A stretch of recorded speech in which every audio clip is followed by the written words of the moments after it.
नमस्कार दोस्तों, स्वागत है आपका हमारे चैनल पे। क्या आप जानते हैं कि सम्राट पृथ्वीराज चौहान कौन थे और कैसे उन्होंने अपने साम्राज्य की स्थापना की? कैसे बने हुए इतने बड़े महान शासक और उनका जन्म कब, कहाँ और कैसे हुआ?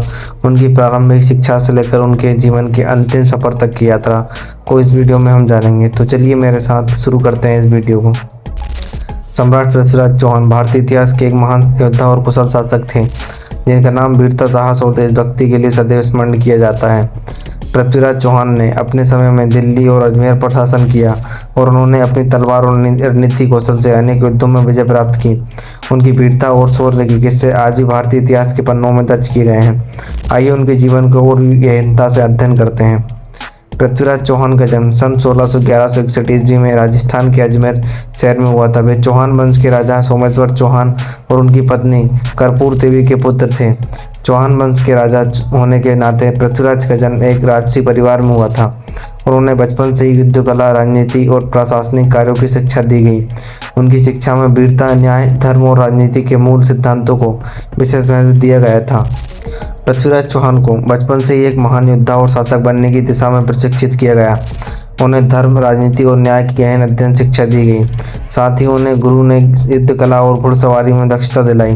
पृथ्वीराज चौहान ने धनुष्बाण, तलवारबाजी और अन्य युद्ध कला कौशल में महारत हासिल की।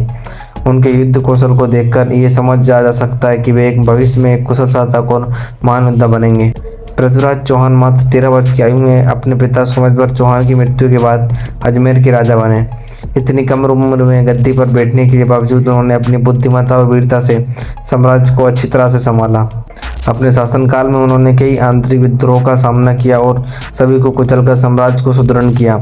उनका शासन प्रजा के प्रति न्यायप्रिय और परोपकारी था।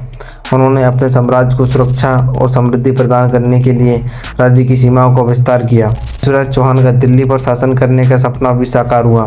उन्होंने 12वीं सदी के प्रमुख राजा अंगनपाल तोमर से दिल्ली का नियंत्रण प्राप्त किया। इस जीत से उन्हें पृथ्वीराज चौहान को प्रतिष्ठा और ऊंचाई दी और उन्हें उत्तर भारत के सबसे शक्तिशाली शासकों में से एक माना जाने लगा। दिल्ली और अजमेर दोनों पर अधिकार के बाद पृथ्वीराज चौहान की ताकत और प्रसिद्धि पूरे भारत में फैल गई। पृथ्वीराज चौहान की प्रेम कहानी और भी भारतीय इतिहास में लोक कथाओं में बहुत प्रसिद्ध है।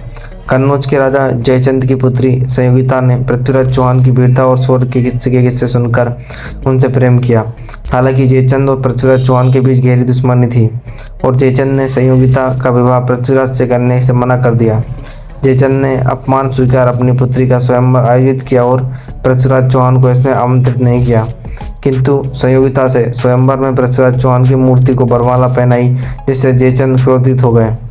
पृथ्वीराज को जब ये बात पता चली तो उन्होंने अपनी सेना के साथ कन्नौज पहुंचकर संयोगिता को स्वयंवर से उठा लिया और दोनों का विवाह हुआ। ये प्रेम कहानी आज भी भारतीय इतिहास की महान प्रेम कथाओं में से एक मानी जाती है। पृथ्वीराज चौहान ने अपने जीवन काल में कई महत्वपूर्ण युद्ध लड़े और विजय हुए। उन्होंने 12वीं सदी के सबसे महत्वपूर्ण और प्रसिद्ध युद्धों में से एक तराइन का प्रथम युद्ध 1191 ईस्वी में लड़ा। इस युद्ध में उन्होंने मोहम्मद गौरी को पराजित किया और उनकी सेना को धूल चटा दी। उनकी वीरता और युद्ध कौशल ने उन्हें उस समय का महान योद्धा बना दिया। प्रथम तराइन युद्ध में मिली इस विजय ने पृथ्वीराज चौहान को और भी शक्तिशाली बना दिया।